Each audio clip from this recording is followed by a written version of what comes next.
Welcome in everyone to Pro Football Enterprises.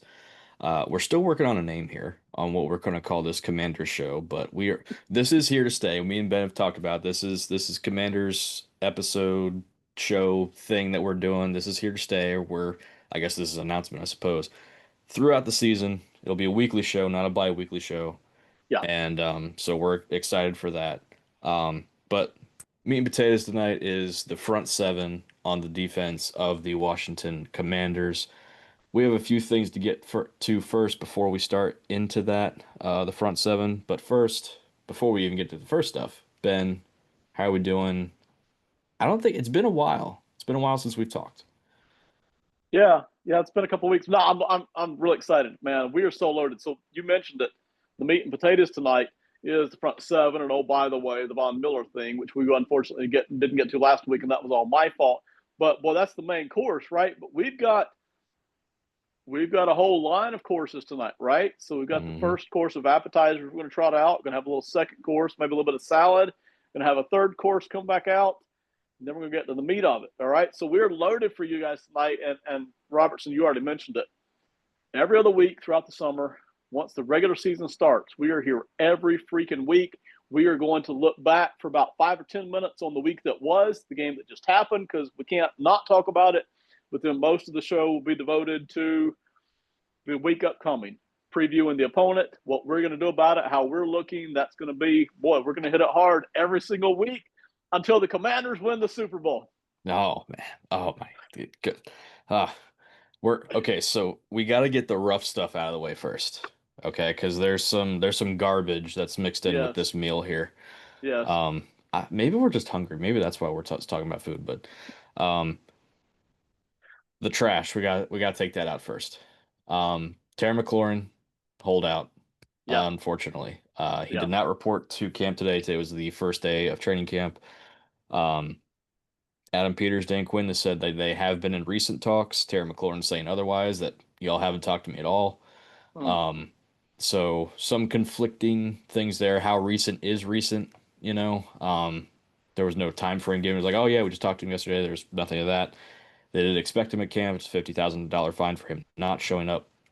He is holding out. There was some speculation whether he was going to do the whole hold in thing, where Mm-hmm. he's there, but he's just not practicing. Um, Unfortunately, not the case. It's a holdout. So I'm sure that money will get tacked on somehow to his contract at the end of everything. But not great. Any reaction to that?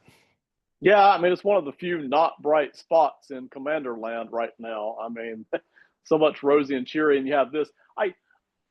I don't know what's actually being asked here and what's being offered. I don't know. We always get these little rumors, and sometimes the rumors aren't true. So I don't know what his agent is actually asking for, and I don't know what the Commanders are actually offering. But like you and I talked about a couple of weeks ago, I really would like to just see this deal get done. Not just so you can always cave into the player, because there's times where you don't, but for a player this good, who's been there for this long, and who looks like he'll be good for a couple of more seasons, and in a season in which you've got the cap space both this year and next year, because you don't have an expensive quarterback contract right now, I'd love to just go ahead and get this knocked out. I know there's some people who are like, no, we're going to make a stand here because if we give in to this guy, then the next guy in line is going to want it too. Oh, well, maybe he doesn't get it. I'm kind of the opposite. I feel like with everything being so new here and being so feel good with this player of all players on your roster, McLaurin, this would be the guy that you would hand it over to so everybody on the team feels good about, kind of the way you handle things. And then if you don't want to pay the next guy, don't pay the next guy. That's kind of where I'm at. So there is some speculation, I suppose, that the two sides are a bit farther apart than what we initially thought. Yeah. And there's some reasons for that. Um, I believe it's because they're looking at Mike Evans, who just got paid. It was either this year or last year, and his extension was for 24 million annual. They're looking at Amon-Ra St. Brown, which Lance Newmark and a couple other people that are in the front office coming from Detroit. Amon-Ra St. Brown, he got 30 some odd. I think it was just over 30. But he's also significantly younger and arguably better. I don't agree with that, but a lot of people would argue that he's better. Um, he got 30 last year. AJ Brown, I think he got 28 a couple seasons ago. Um, T. Higgins, you could argue as a number two receiver, but still maybe a number one on other teams, but he got 28. And then you have the other side where DK Metcalf got 33, Garrett Wilson got 32, which McLaurin's probably like, I'm with those guys, or I'm better than those guys. I should be at least be getting that. And Adam Peters and company are like, well, actually, we think you're more in the T. Higgins, Mike Evans range, which isn't totally off base, Right. but that's the matter of $5-6 million annual, which over a 3 or 4 year deal is 15 to 18 million dollars, and probably about 10 of that guaranteed. So I'm thinking they're farther apart. It would shock me at this point to see 30 million. I would think it would be above that.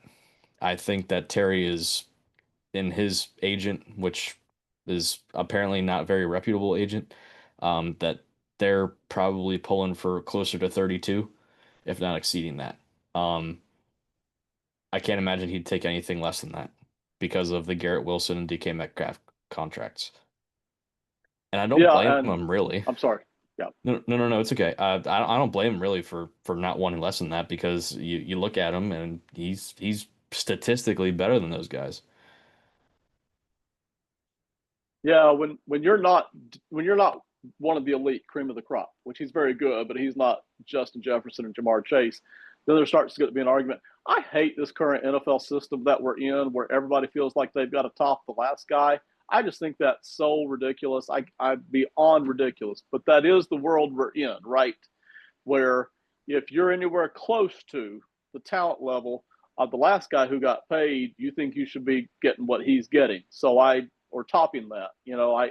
That's just what we're in right now. Okay, so I would happily give him 32 as long as I don't have to guarantee that third year. Yeah. I don't care next 2 seasons or next whenever that new money starts. Right, I would give him the 32 if that's what he wanted. You're already not going to get the cheap deal, right? So now you're either going to get the expensive deal or the compromise deal. He's not going to be happy with the compromise deal at this point. So if you're not going to get him at 25, 26, 27. Maybe you probably never were. I don't think you ever were, but you're not now. So if you now get him south of 30, let's say you get him 29.75, he's still not going to be happy. No. He's going to look at you and like, you kind of didn't do me right here. So why not just go ahead and give him the 30 and let's get on with it, I mean, Yeah. seriously, let's just move on. I mean, at his age, it's like, okay, think of it from the team's perspective. Okay. So you're gonna hold out until the season starts. Then we're gonna franchise you next year if you don't sign. And then we can franchise you again, which is still probably it's gonna be expensive, but you can still do that. So Mm-hmm. you're going to be an agent going into your year or age 33 season, and you're gonna look for a long-term deal. It's not feasible. So Right. McLaurin does have some motivation to get this done as well. But I feel Yeah. like both sides think that they have the upper hand, and that never is good with negotiating. No, it's not. It's a little bit sloppy too, because I see a lot of things in the NFL I don't like from GMs. I see teams that sign guys too early and too quick. I don't think they're really getting much of a discount. They're just signing guys early, which is fine. You get it out of the way, you move on. Right? They're Hmm. getting some discount, but it's not huge. And then you see other teams who just drag it out and drag it out and drag it out, and now they're paying extra. Right? It may not be as extra as gets said, but still, by that time you've got an unhappy player and you are paying some extra. Right? Hmm. Well, now what if you really got to gain here other than a couple $1 million if you're the Commanders, and that's not. You still have to pay somebody. I think that's what a lot of the. I shouldn't say a lot. Some people don't get that. If you don't use all of your cap space after say 3 or 4 seasons, it cycles. Then it gets paid to the players' union and divided up among the players anyway. You have to use that cap space, so you have to pay somebody. Why not go ahead and keep one of your better players very happy by just giving him that extra $2 to $3 million a season? I feel like it's time to get this done, honestly. So All right. Second piece of, I'm going to call it trash because it's just a distraction. Um, I'll preface this and say that me and Ben intentionally avoid getting political, Yeah, um, for various reasons. So the president over the weekend made some social media posts threatening to block the RFK deal um, if Josh Harris does not change his name back to Redskins. Um, as you can see, I have no problem with the name, and right. there are many fans, almost me included, that at any cost, at all costs, get it back. Yeah, There are not many people, not many fans, especially my age, that want the name back more than I do. There's not many out there. Um, yeah, however, this I don't believe is the way to do that because regardless of what you think or feel about the man, this man could find a cure for cancer and the other side's not going to be happy right. because they're going to criticize him. He could say today's Monday and people will debate him about it. Well, actually, today's not Monday, but you get what I'm saying. Yes, we got So it. like no matter what he does, people are not going to be happy about it. So Yeah, why try to force this, try to screw us out of a stadium? Because, and then it also sets a dangerous precedent moving forward. It's like, okay, what happens when a president from the other side that thinks it's a horrible racist name, which I don't agree with, but again, it doesn't matter what I think. What happens when they get in and say, okay, we get to revoke the lease then, even though you have the stadium, we get to revoke the lease and ask you to move out, which they mhm, have more, they have all the power and right to do. I mean, just because it's a stadium doesn't mean that you have to be the ones to play there, you right, know? So they could easily say, hey, pack up and move out. You got 2 years. And there'd be nothing stopping that. Because right. if this president can have the power to block it, and say you can't be here, then so can the next guy too. So there's this dangerous precedent that this creates. Now, would I love the name back? I just said I would love it, right? I Yeah, don't think this is the way to do it. Um, I'd love some influence, maybe not threatening, because now it's like, okay, the DC Council's put in a very peculiar position. And they're like, well, we're not going to listen to you. We're going to approve the deal anyway. But it's like, well, mhm, but they didn't want to approve the stadium because of the name in the first place. So now they're kind of put in this weird box where they don't want to capitulate, but they also don't want to get the name back either. So it's just this really yeah. weird situation now. And the exclusive deal is up because it's past July 20 or July 15th. So Harris can negotiate with Maryland and Virginia now. Not that he's going to, but he still might. It's so much more of a headache than I think he was anticipating. Yeah, it is. There's so much unwrapped there. I'll try to be quick. Yeah. I'll start with the name. I love the logo. That logo you've got behind there. I cherish that logo. I don't think anything negative about it. I don't think anything negative about the people that it represents. I mean, nothing. I enjoy it all the way through. I would love to have that logo back on the helmet. I really would. The Hmm. name itself, I'm not emotionally attached to. I think I mentioned that a couple of weeks ago, right? If enough people in this country literally, no matter what their political leaning, literally just don't like the name, you know, I would back off the name personally, but I don't blame people who don't want to do that. Like, no, no, name too, keep it. That's fine. So that's where I am emotionally on the logo and the name. Love the logo. I like the name Indians that Cleveland used to have. I liked that. I wish they'd have kept it. A couple of other names they've gotten rid of, I wish they'd have kept them. That's just where I am. But you're right about this being a difficult precedent here. And I'm not trying to criticize the president. I'm not trying to support him. That's just not the point. The Right. point is, if somebody in power is all the time kind of reaching farther to influence things that maybe they don't really have the authority to do, they just kind of have the influence to do it, right? Because you're right. Well, what if the next president comes in and they don't like this name, and now everybody's got to change it, and and if we don't change it, we're out of the stadium. It gets real messy, and if this were to happen all over the country, like could happen, that's just not good for anybody. So like you're right. It got complicated more so than we ever thought it would. And now you start to get people having to defend themselves and take positions, right? Because it's like, well, I wasn't in favor of the stadium before. I'm sure not in favor of it now. So, bye bye, go, Hmm. we're not going to be pushed. Or some people will be like, well, the president threatened, so we got to do it. Boy, it just complicated a lot of stuff awfully quickly. So it's getting messy awfully, even more messy than I think you and I expected it to. We expected it to be pretty messy. Oh yeah, but it was just on the DC side of things, not on the Yes. federal level, because this isn't like a team like, or it's not the Buffalo Bills, it's not like the Pittsburgh Steelers, it's not the Dallas Cowboys. Right. This stadium is on federal owned land, Yeah. and the Yeah. bill was passed back in December for DC to be allowed to use it, to allowed to build on it. Uh-huh. It's still federally owned. So at any, and this is what makes the situation unique because the federal government at any point can be like, nope, out, get out. It's ours now, and they can do whatever the heck they want with it. If they want to demolish the 6 point whatever billion, or I guess it would be like 2.7 True. billion dollars. They're like, yeah, we're gonna demolish that thing. It's not yours anymore. They Yeah. probably can. It's probably not that easy, but it still they can say, get off my lawn, and guess what? Josh Harris and the team, they got to pack up and move out of there. So, and that's any president really that could probably sign an executive order and get that done. Now, would there be court battles and so forth? Yeah, I'm sure. Yeah.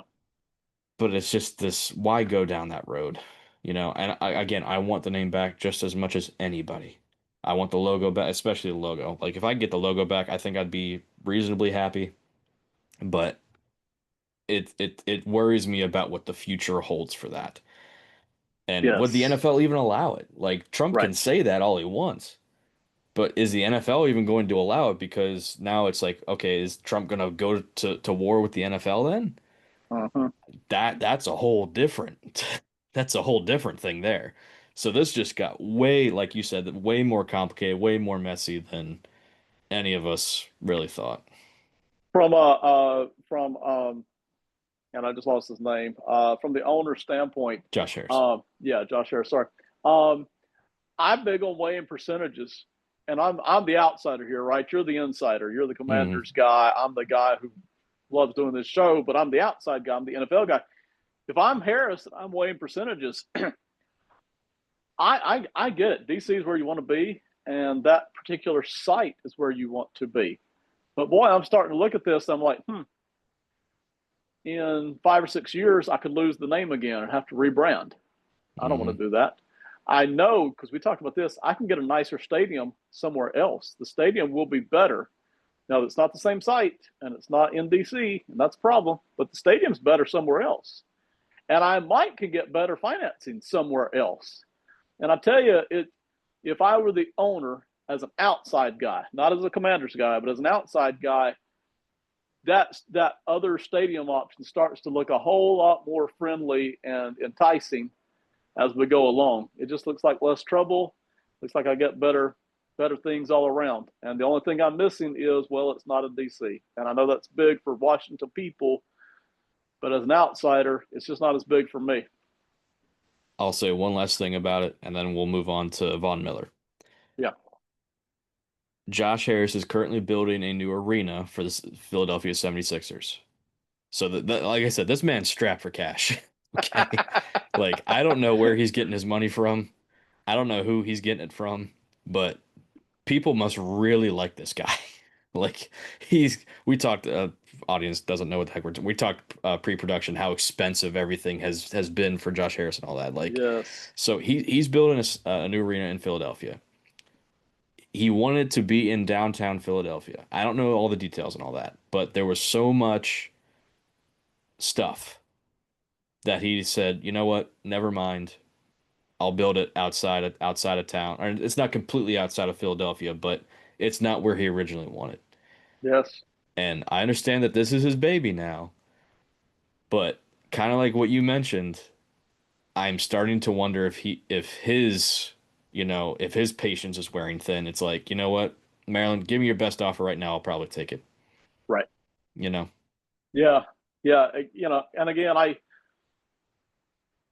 none of these things are simple or easy. I mean, No. none of them. We have things we want. Listen, if if you're a Republican and you love the Washington logo and the Redskins name, you're like, heck yeah, preach it, Trump, right?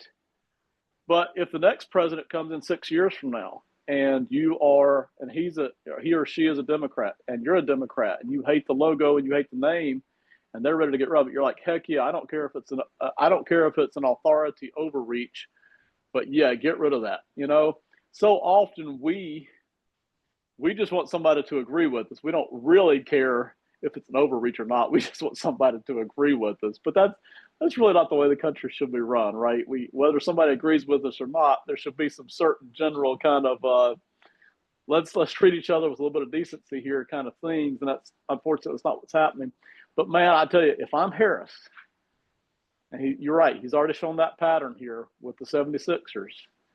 I'm like, boy, this might just be my easiest route here. Let's just keep the good times going.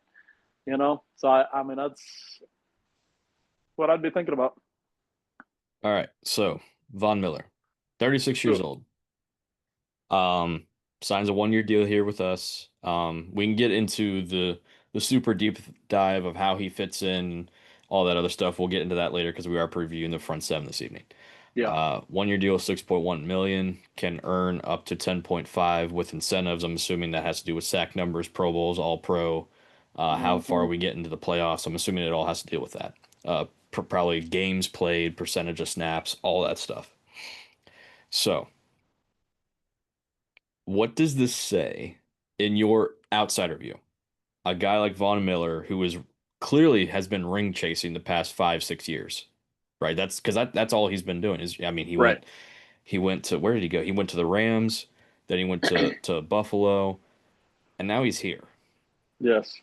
And if I had to guess, I would assume that he had many suitors out there over the past several weeks, and he chose us. You as an outsider, what does that tell you about the status of our team and where we are? Is it truly a money grab, or do you think this actually means something? But I do think it means something. All of a sudden now you've got players wanting to be here.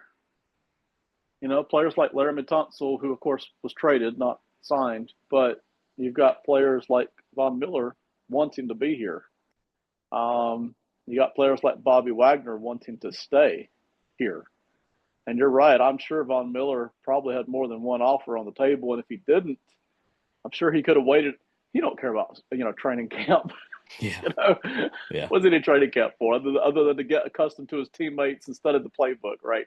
yeah. I mean, he don't know playbook. You get used to your teammates, right? I'm sure he had several offers that were all similar. He probably had several teams because who couldn't use him as part of the rotation, right? And this is not the Von Miller of 5 years ago, but you know, who couldn't use him. It does say, hey, things are really feeling good here. People want to come here. People want to be a part of this. Whether or not it's a real Super Bowl chance this year or not, people perceive it as a place they want to be. So that does say a lot, I think, that Von Miller would want to come here because there's no way he only had one offer. At that 1 year, $6 million, there's no way he only had one offer. I'm sure he had a handful of teams that he was looking at. And for him to want to pull in here, I think says a lot about the commander specifically. I think it says more about Dan Quinn and Adam Peters and the way they've been conducting things. And it just reinforces the idea that the time really is now, which this wasn't a soft launch of this new regime of this new team basically when Harris took ownership. There was no like, okay, this is a gradual incline, we're gonna slowly get better. It was boom, we're contenders now.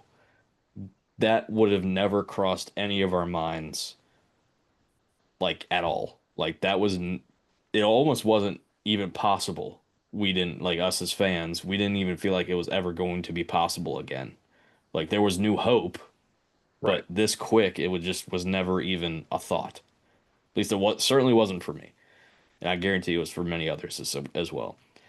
So the fact that we're making all these trades, we're now the oldest roster in the NFL at over 27 years old, average age of Wow. every player. Wow. Um, we're bringing all these veterans, we're making all these trades, and guys like Von Miller, who's probably a first ballot Hall of Famer, wants to be here. He said today that he said I left Josh Allen. He said I can't just go to any other team. I got to come to a team that's ready, with a quarterback, established quarterback, and a team that's ready to win now. So he believes that they can truly win a Super Bowl. He's won three rings with three different teams, I think. Yeah. So that's pretty spectacular. He wouldn't come here if he didn't think we had a chance. Um, so yeah, that's that on that one. We'll get into Yeah. the how he fits and all that in a little bit here, but Yeah. And I, just to touch on the Von Miller thing before we move on into the deeper dive here, we didn't cover it last week because I was gone last week, and that's my fault that we just couldn't get to it. So we apologize. We would have done a whole separate video. You love to have a big name come to you, whether he's a full time player or not, which he's not, but you still love to have that happening to you. It's a jolt of energy. Man, I'm telling you, having people like Bobby Wagner and Von Miller and Laramie Tunsil, it means something to the other players, even if none of them. I don't think Tunsil's going to be an All Pro. I really don't, but I think he's still going to be very good, better than anybody they've got there on the offensive line. And Von Miller is a rotational guy now. That's all he is. But Von Miller, you've mentioned it. He's been around some of the top teams for a very long time. To have him want to be here, and then you've already got Bobby Wagner in house, and he's happy to be here. When you have that going on, man, that means a lot to the other players. Not only just the leadership, but hey, somebody important wants to be here.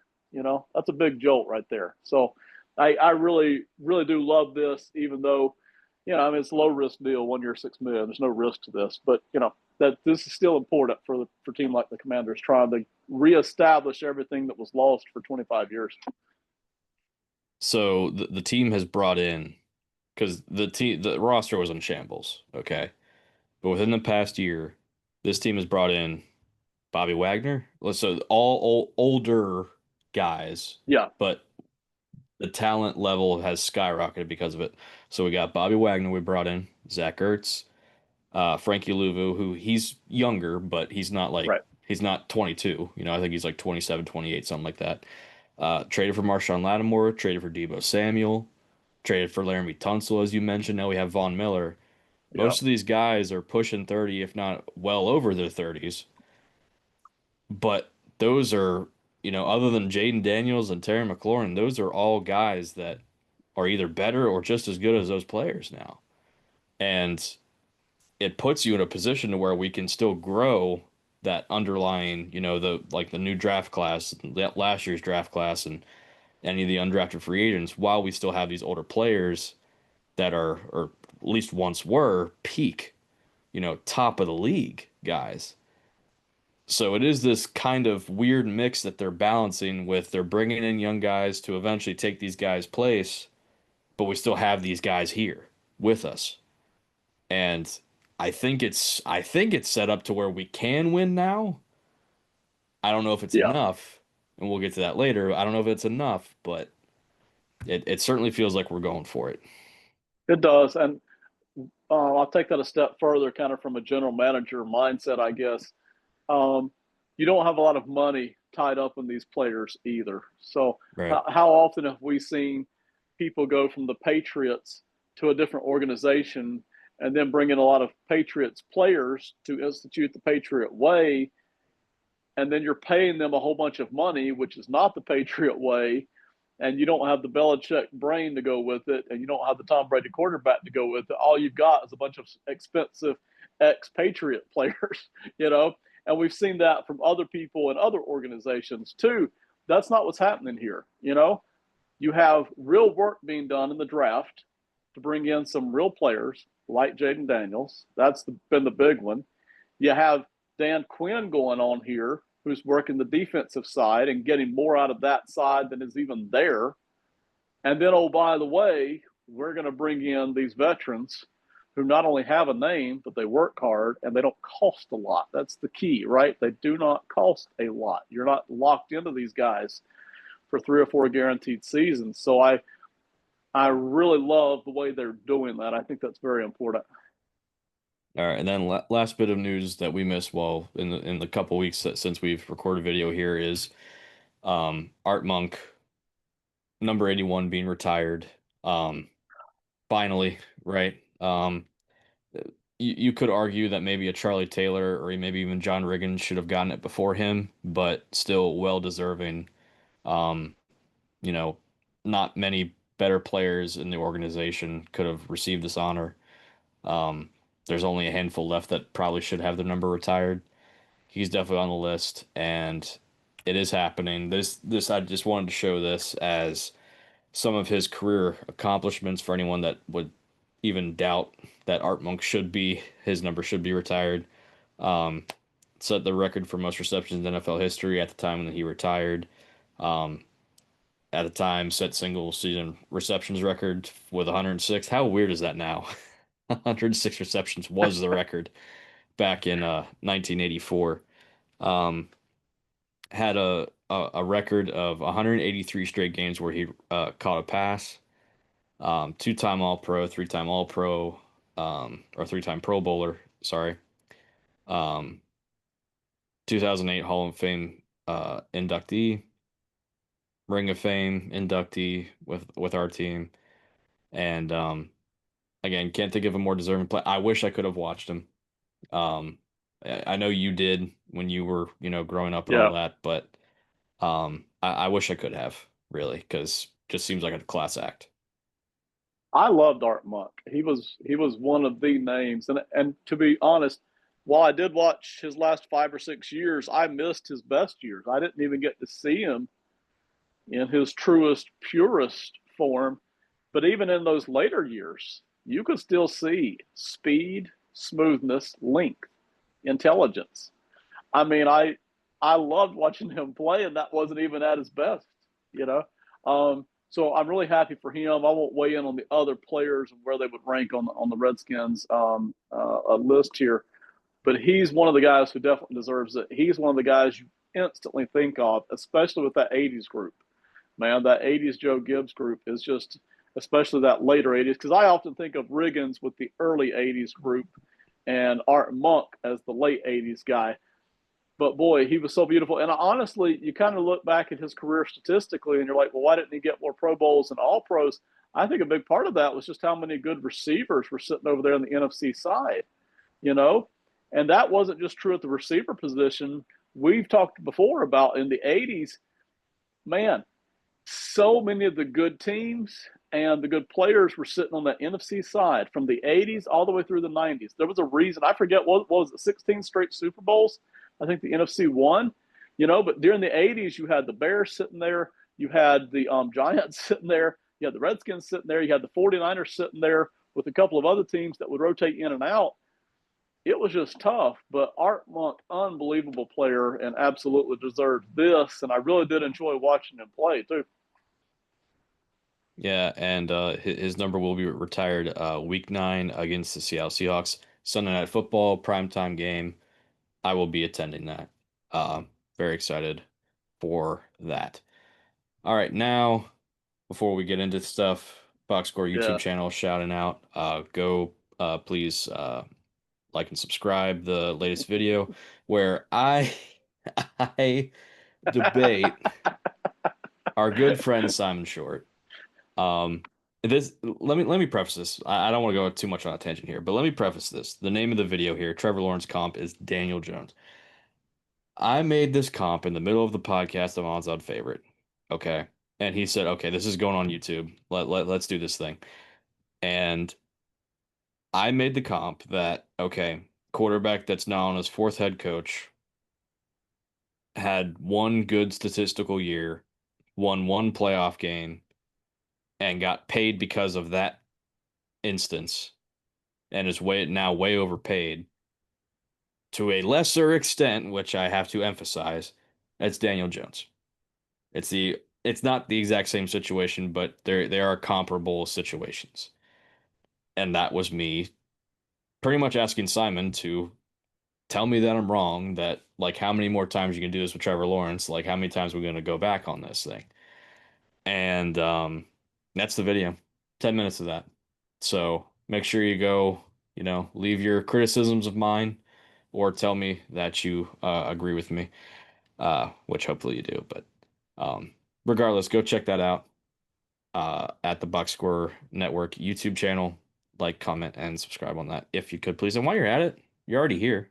Go ahead and like, comment, and subscribe on this video. Leave us some feedback. Why don't you? Gosh, lazy bunch of listeners. Leave us some feedback. Gosh darn it. Yes, I'm attacking listeners. What are you going to do about it? You ain't going to do nothing. Man, you're burning down Trevor Lawrence camp and you're Yep. attacking our listeners. And Yeah. geez, Yeah. hot, I mean, hot take Rob. like the video. Dare you. Dare you. Like it. Go ahead. Like the video. All right. Defensive tackle. All right. Um, th th- I don't want to say this is the best position group of the front seven, but it has the most depth, I Yeah. think. I think. I don't know. Yeah. Right. Look, th this defense is not in great shape. It has names. It It has bodies. appears it does have bodies, yes. Um, I don't know if they're the right bodies, but it has bodies nonetheless. Um, Daron Payne, again, a guy that has mostly disappointed. There's been flashes here and there. He's had good moments, good games, one truly good season. And in terms of where he actually lived up to his draft status. Outside of that, it's been a mixed bag at best. For all intents and purposes, is a contract year for him, and because there's no guaranteed money, I believe, after this year. So he's gonna probably look to be what Terry's doing this year, looking to get paid, looking to get extended. Hopefully that means that it'll be a highly productive year for him because we really need him to be productive. Um, then we also have Javon Kinlaw. He was a somewhat scrutinized free agent signing, rather large contract for a guy that has largely done not much in his NFL career as a first round pick. Kind of the same situation as Deron Payne, just to a far less productive extent. Johnny Newton, second year guy, second round pick. Me and you both loved him coming out of Illinois. You'd like to think that he takes a step forward this year. Eddie Goldman was brought in from the Bears as a run stopper purely for that. No, he's not really good at much else. It's just for that reason, which I'm fine with, right? And then we have Sheldon Day and Carl Davis, who are some veteran rotational pieces. I don't know that all these guys make the team, and we might have to do a projected 53 at some point, but this is the group, again, not totally impressed. I want to say Deron Payne's the anchor of this group, but I'm not sold on that. Let's see if he has a great contract year, but I don't feel great about the group. I feel okay about it. Yeah. That's how I am. I'm not thrilled with this group, but I'm okay with it. And we were talking about this with Simon Short, who was on our podcast last week, taking my spot. That Washington is taking some of the same approach that we've seen the Kansas City Chiefs take, and even that we've seen the Eagles take at time. You can't fix all the positions in a single off season.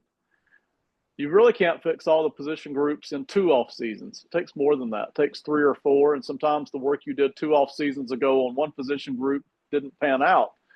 So you kind of have to make your choices, right? Well, Washington decided they were definitely going to fix the offensive line, and they did that.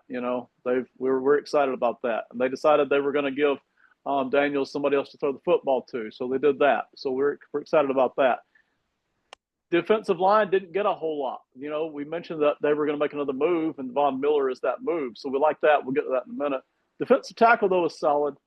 I do feel like Deron Payne is solid. I do feel like he's the anchor. I think that's right. I agree with that. I don't really expect him to have any more Pro Bowls in him, but I do feel like he can just be your good, solid starter, hold down the fort there. I feel like that's okay.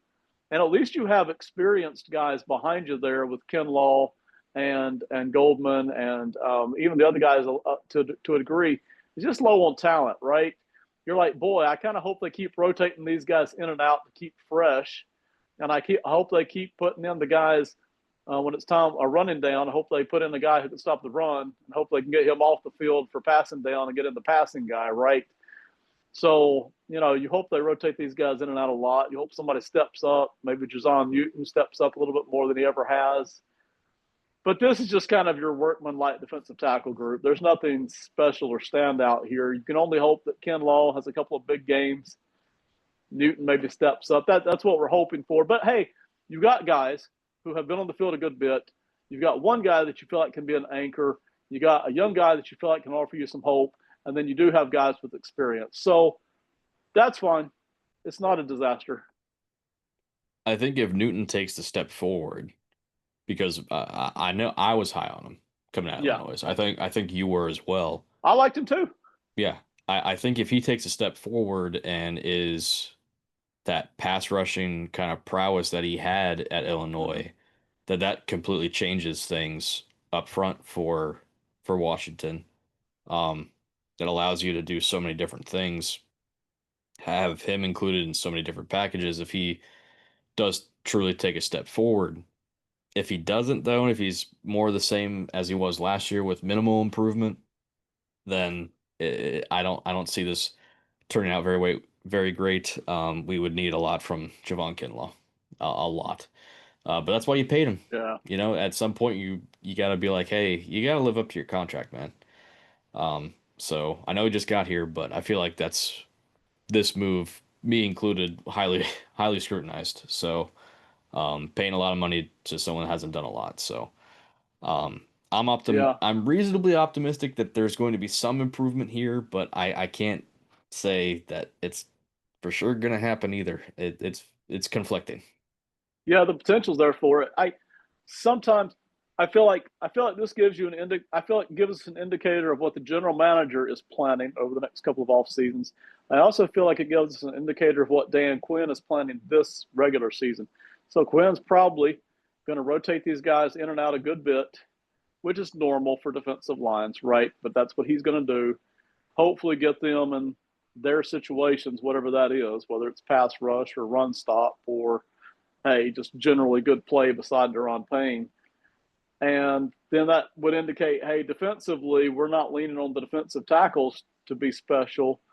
So we're going to probably do a lot more of the blitzing, twisting, stunting type stuff to kind of mix it up because we don't think these guys can really get a great plus side performance on most weeks, right? So that's what Quinn's going to have to do. And then I figure, who knows? If not next off season, then the following off season, the general manager Peters will get around to hey, actually fixing this defensive tackle group. I don't figure Deron Payne's here next year. I really don't. But I do like having him here this year. I would hate to have not had him. You know, can you imagine the defensive tackle group without him this year, right? Yeah, yeah, um, yeah. I have a point to make, but I have to make it on the next slide. So Absolutely, man. so bear with me here. So before we get into this, into each one, here's my thought, and this has been speculated ever since we made the Kinlaw signing, is that we're going to be playing a lot more 3-4-ish type of base defense, where you have a Deron Payne or a Johnny Newton playing sort of that nose tackle-ish, or maybe an Eddie Goldman playing that nose tackle with Kinlaw and either Payne or Newton playing, the ends more or Right, less, right. with a Frankie Louvu or a Von Miller now, or having Dorrance Armstrong and Dietrich Wise as the quote unquote edge guys, Yeah, and just that sheer size of that front 4 or 5 guys is going to significantly, just on size alone, is going to significantly improve the run defense. I have holes in that there. I think there's holes in that theory because you still got to be able to win one-on-ones to Yeah. and shed blocks to accomplish that. But in theory, I suppose if you're running straight up the middle, then it's not a bad strategy. I don't know if that's the case, but it's certainly set up that way with you have bigger guys with Dorrance Armstrong, Dietrich Wise, these two guys, then you combine that with a 3-4 front of Kinlaw, Payne, and Goldman, or Kinlaw, Payne, and Newton, or you can mix and match those however you want. Where Kinlaw is more or less playing uh, a 3-4 defensive end, kind of like they have a certain term for it. I don't know what it is exactly, but it's playing this really big defensive end basically instead of playing defensive tackle. Yeah, I that's an interesting theory. Not one I'd heard, but of course that's why you're Mr. Insider. So I actually like that. I just hope they don't do that all the time because it honestly feels like, all right, no matter what, they're going to have some not talented players on the field at times this year. Yeah. But it kind of feels like they're putting less talented guys on the field a little bit too often if they do that too much. But hey, as maybe not the base, but as part of their defense, switching to that kind of a mold, right? With the nose tackle ish guy and with the two bigger defensive ends, bigger, right? And then you mix in the linebackers, which Bobby Wagner's still fantastic at stopping the run, contributive. He's got those bigger bodies to work with. On some downs, that would help a lot. I hope they don't do that too much though, because it just doesn't excite me. But yeah, I could see that as kind of an alternative for sure.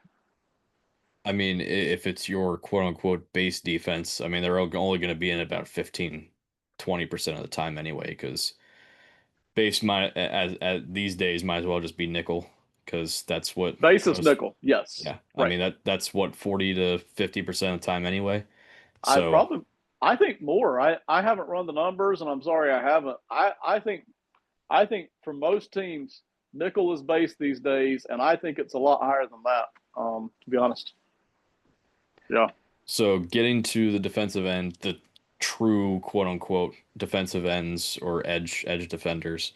yeah. Um, Dorrance Armstrong, again, he has a I don't want to say it's a hefty contract. He has a decent enough contract. He needs to be able to step up. I think he only had about 5 or 6 sacks last year. I need a little bit more out of him if you're going to be your supposed to be your everyday, every snap defensive end. I need Mm-hmm. something a little bit more from you there.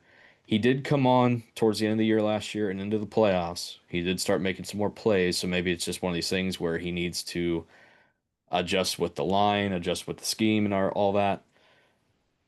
I need to see a little bit of improvement there.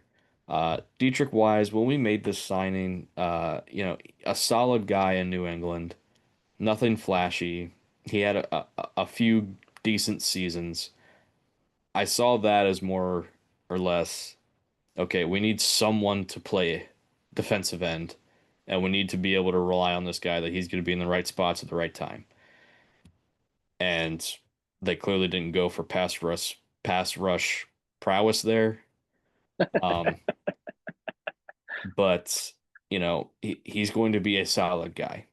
Okay. He's not going to make tons of mistakes. He's not going to be out of position a ton. He's just going to be a guy that you can rely on, which is fine. That those players have a place on NFL rosters, just maybe not as starters. Then you bring in Von Miller, who hasn't played more than 30 to 40% of snaps in about 3 or 4 years. Yeah. So clearly a situational pass rush type of player here. And then you got Jags the rest of the way. Just a guy. Jacob Martin, Clelin Ferrell, Javante Jean-Baptiste, which Adam Peters did name drop today, which I thought was interesting. He did name drop him, his second year guy out Really? of out of Notre Dame, saying that he liked the progress him and a couple of the other second guys are showing. Do I expect anything? No. But again, maybe some inkling of hope there. Um, Jalen Holmes, Andre Jones Jr., a holdover from the last regime. The cupboard's pretty much bare other than what's left of Von Miller. I mean, there's really nothing here that you can hang your hat on.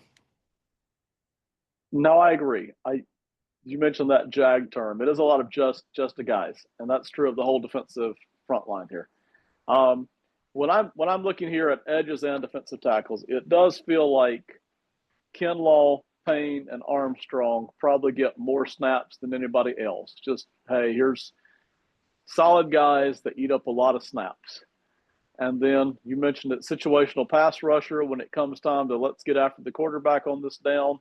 Well, here comes here comes a fresh I lost his name as well. But here comes our who's our new signer that we just got. Von Miller. Yeah, here comes our fresh Von Miller. I was looking for him on the screen. He's not on the screen. That's why I can't pull him out. Um, here comes our fresh Von Miller to just get after it on third and long, right? So I that's kind of the don't suck approach. Yeah. But I'll say the same thing here about the defensive ends that I said about defensive tackles. They're going to rotate a bunch of these guys in and out. So it really feels like to me, they're going to have a very active front. Not every down, but on a lot of these downs, maybe second and six a lot. They're going to have very active fronts where they're twisting and stunting a lot, where they're dropping guys in and out a lot, where Louisville just comes crashing in from second level a lot. That's what it really feels like to me. And by having all these guys rotating so much in and out of the game, that keeps them fresh for all this movement that they're going to be doing. And then maybe on first downs, you're going to be looking more at the base guys of Armstrong and Payne and Kinlaw just eating up a lot of those base snaps.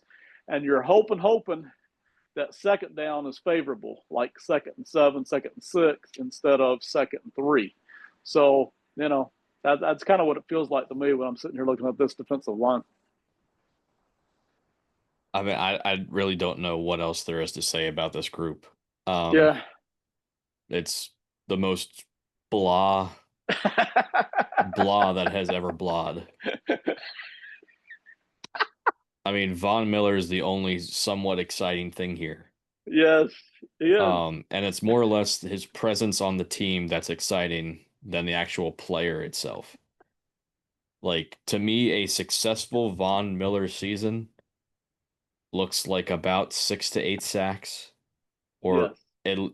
at, at least sacks in prime opportune moments, mainly during the fourth quarter, or if Yeah. we need to halt a drive, or like seal the deal, like just come up with a strip sack, come up with a quarterback pressure that rushes the guy into a bad throw, something like that. That's a successful Von Miller season in my eyes. Just like 3 or 4 games where he puts his stamp on a drive, or seals the game for us, or gets a strip sack before halftime, or ends a drive before halftime. Something like that. Like three or four games with an event of that nature, and that's a successful Von Miller season in my eyes. Yeah, I agree. That's going to be what he is because he's not going to get 600, 700 snaps. That's just not going to happen. That hasn't happened in a long time. It's not going to happen this year. But again, you mentioned it. If one guy on this line steps up, one guy, whether that's Dietrich Wise or whether that's Javon Kinlaw or whether that's Jazon Newton, if one guy picks it up, it all of a sudden looks very different. They can do a lot more things. Now, if that doesn't happen, I still don't think we're horrible. Listen, I gave you the Kool-Aid if you're a Commanders fan, and you are if you're watching the show. I gave you the Kool-Aid at the start of the show by talking about Super Bowl, right? Well, this is just the water here, all right? This is just Yeah. plain glass of water. We're not going to try to talk this defensive line up because I just don't see the point in it. It's also not horrible, but there's just nothing here to get excited about either. You hope to play good, solid defense, and then you're really counting on Dan Quinn's scheming. That's really what you're counting on here. It's stale room temperature water.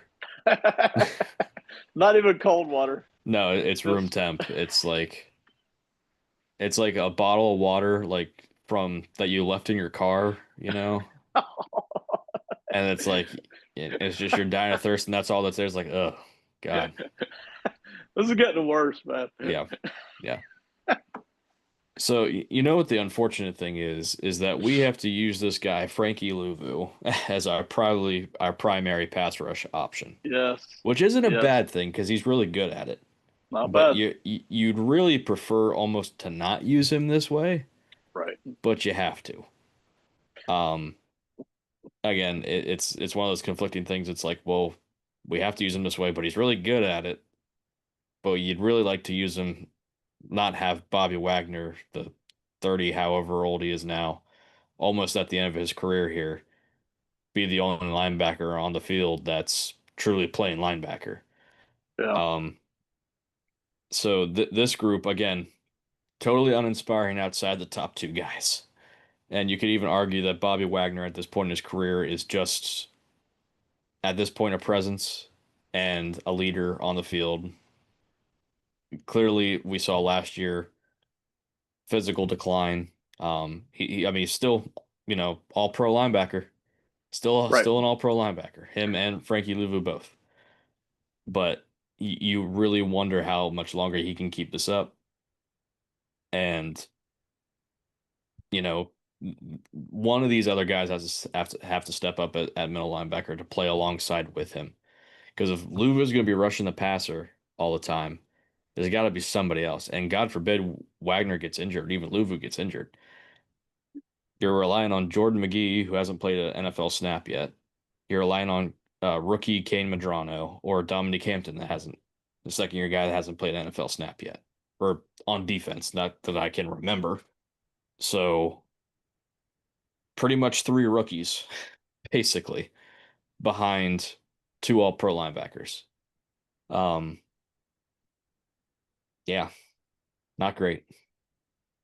No, it's not. And what you end up with on a defense like this, there's not one outstanding strength. We'll talk about the secondary in a couple of weeks, which we like some parts of. We like the two linebackers here, Wagner and Louvu. We like Miller, but Miller's a part-time rotational guy at best. We like Daron Payne, but he's not really on the plus side. He's just a kind of a solid rock guy.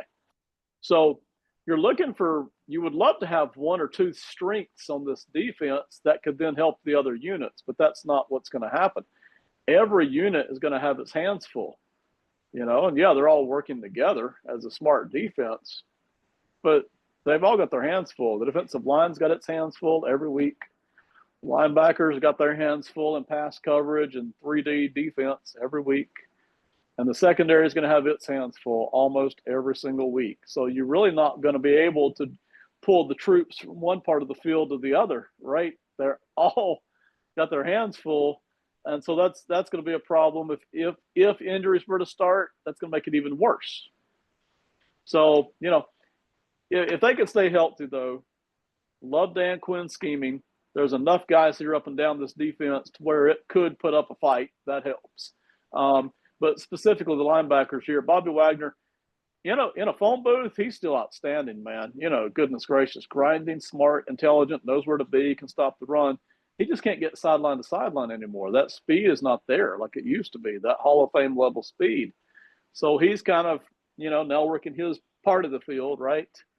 And Luvu's the one doing all the running, but they really like to use him to get to the quarterback, right? Which, takes away from his freelancing ability that you'd love to have him doing. Instead, it's just not great, but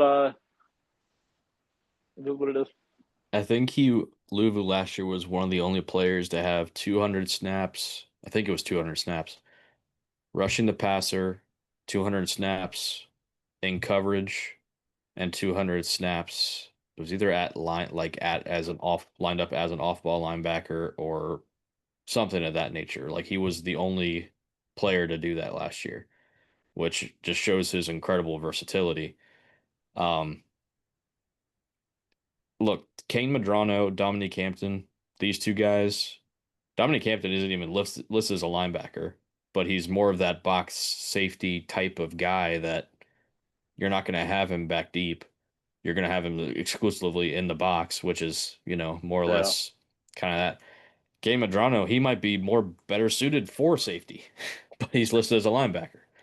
So there's the basically, you have three true linebackers on this roster. Jordan McGee, you have no idea what you have. He was a fifth round pick last season that, again, has not played.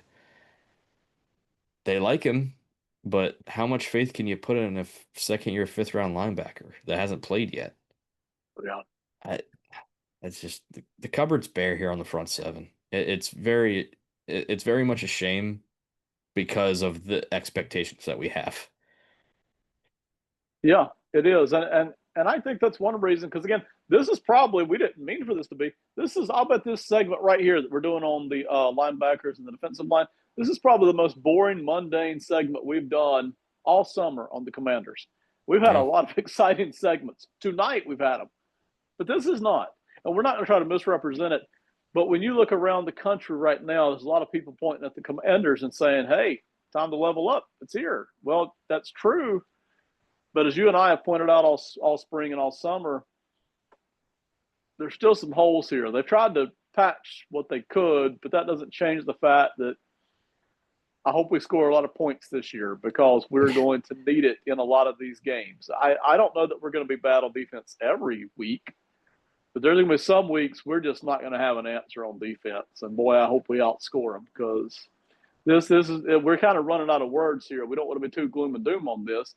Attitude's going to be great when you've got when you got Wagner and Miller and Payne and Luvu and some of these younger guys in the secondary and who was the other Lattimore. Attitude's going to be great. I mean, energy is going to be up, but Yeah. performance is going to be a little bit limited. Yeah.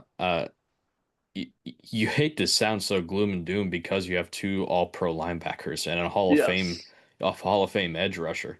right, But it's the circumstances in the situation. You kind of alluded to it. The expectations of this team out like severely outgrew what the roster could handle. mm-hmm. Okay. Well, remains to be seen if they can handle it. I don't think they can. Last year it was the roster way outperformed the expectations. So now it's in reverse now. And again, we're gonna have to score a lot of points. And maybe it's why Adam Peters decided to make the moves that he did because he Right, realized like, well, not a great free agent class for defense. right, We can't afford the people that we could pay, and we don't even mm-hmm. really love the guys that we could pay. So let's just load up on offense and score 40 points a game, give up 35, and hopefully we're just fine. I mean, it's a strategy. I'm not totally in favor of it, but what else can you do? And I'm fine with it without really grinding down on what else could have been done. I tend to agree because I like the Tunsil thing. I like that they didn't ignore the offensive line. That had to be fixed. I'm glad they added another weapon on offense. I'm happy about that. So, you just can't fix everything. And they didn't ignore the defense, right? They did make a move to bring in Von Miller. I like that. And so they haven't ignored the defense here. They did draft for it some too. So you're hoping somebody steps up, but even if it doesn't, you still have a chance in these games. The defense will at least put up a fight with the great attitude and, hey, lots of rotational guys here. And with the offense scoring a fair amount of points, which it will. It'll either be really good or it'll be pretty good. You're going to have a chance in most of your games, and you're going to be favored in quite a few of your games. So I still love, on big picture, what's going on over here overall, even if the front seven's it's not the worst in the league. It's also not the best in the league. I'll reiterate it. If one of these guys that we're not expecting to can just hit, Right. then that changes things. I think not completely, but it changes life a lot for most of the defense, Yeah, it does. especially in the front seven. If Jordan McGee can step up, if Akeem Madrano can step up, if Johnny Newton can step up, if Eddie Goldman is now this premier defensive tackle, you know, run stopper, right? Like that changes things a lot for the entire defense. But, It does. So, again, we'll see. yep, we'll see. All right, last thing, Box Score Network, follow on Apple, Spotify, or anywhere else you get your podcasts. These are all of the podcasts that are currently under Box Score network. Yes. And some great content's being put out. Ben, you can kind of articulate to everything that's being put out right now and just the quality of stuff that's being put out right now. I'll mention three things actually here. The Simon and Friends, because I listen to all these podcasts, but the Simon and Friends, I was on it 2 or 3 weeks ago with Simon and with Shane Ratliff, and we covered 3 hours worth every offensive line in the NFL. And we ranked them all, all 32 lines. Spent about 10 minutes on each line. So it's very in depth. Maybe not everybody wants to spend 3 hours on it, but the Commanders are on there. I think I actually had the Commanders rated the lowest out of the three of us, and I like the Commanders' offensive line. So I forget exactly where. I think I had them 15 or 16, and the other two guys I think had them even higher. So it tells you where they were. So check that out. The In the Flat podcast just put out an episode last week in which, if you're a college football fan, they did an outstanding job of talking about NIL money and NIL strategies, which is not something that I've heard as much of lately.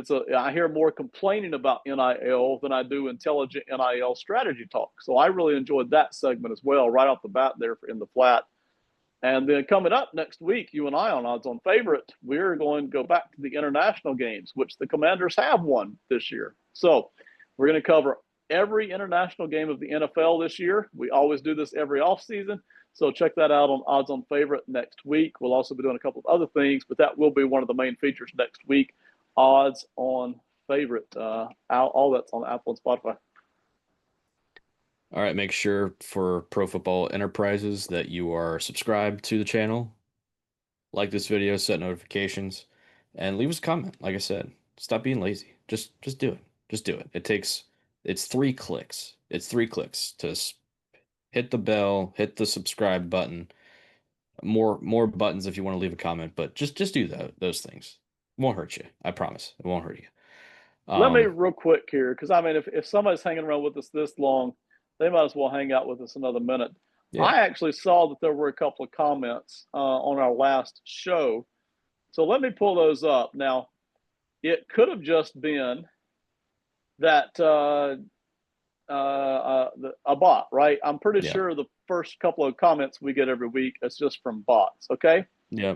But I'm going to pull these up and see what they are here. All right, so hang on real quick. We got a I've comment got section, people. yeah. Okay. So one's from a bot. Whoever J.R. Coke is, I think. If I'm wrong, I'm sorry.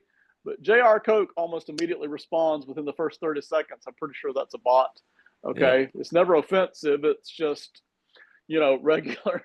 And then we had my mom also posted. So she's always kind enough to listen to our show. But yeah, hop in the comments. Tell us something you like, you don't like, or you'd like to see coming up. We'd love to hear from you. Absolutely. We will see you all in a couple weeks discussing the secondary and maybe an update from training camp as well.